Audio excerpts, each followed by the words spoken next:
Seorang saintis di University New Mexico juga menulis dalam jurnal Nature Chemical Biology, Jeff Brinker berkata bakteria yang dikurung sendirian sebenarnya tahu bahawa ia dikurung. Sepanjang dalam kurungan, mikrob Aeschyonian ini tidak pernah duduk diam. Ia akan cuba bercakap sendiri dan cuba untuk membebaskan diri dari penjara. Samalah juga seperti mana yang dilakukan oleh manusia. Apabila seseorang diasingkan sendirian di dalam bilik, mereka akan berperilaku seperti memerhati dinding di sekeliling, menguis-nguis permukaan lantai serta mendengar bunyi gema perbualan dari luar sel. Bagaimanapun, bakteria tidaklah memberikan respons sebegitu kerana bakteria kurang kemampuan daripada unsur deria itu. Akan tetapi, organisma ini sebenarnya mempunyai deria bau yang sangat baik. Mereka boleh menghidu dinding sekeliling menggunakan proses kimia yang dikenali sebagai quorum sensing.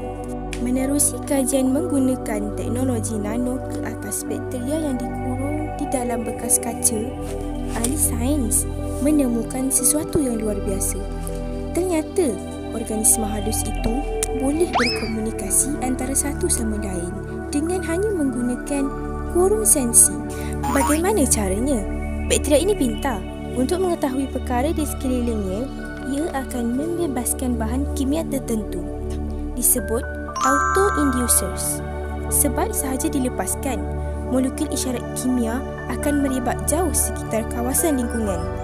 Bagi bakteria, molekul isyarat kimia ini adalah seperti kata-kata ucapan yang mana masing-masing membawa maksud yang berbeza. Dari sini jugalah bakteria dapat tahu bahawa apabila kepekatan auto-inducers tinggi, berarti ada banyak bakteria lain di sekelilingnya.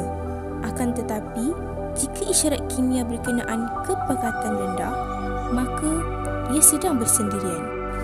Mikrob kecil ini mungkin tidak suka hidup terasing. Sebab itulah apabila ia mengetahui sedang terperangkap, bakteria cepat-cepat bertindak balas untuk membebaskan diri. Hal paling biasa dilakukan adalah dengan cara menyerang atau memusnahkan sel. Dalam serangan itu, bakteria akan mengaktifkan gen yang membantunya untuk keluar melarikan diri. Bakteria Staphylococcus aureus atau Staph misalnya sering saja mogok apabila dikurung. Pantang bersendirian, ia pasti akan mengeluarkan lysosomes, iaitu bom kimia yang mampu memakan apa sahaja bila mana ia menyentuhnya. Bagaimanapun, sejak tempat pengasingan berupa kaca diperkenalkan, lysosomes sudah tidak berkesan lagi. Tetapi, bakteria tidak berhenti dari menumbuk dinding sel tempat kurungan.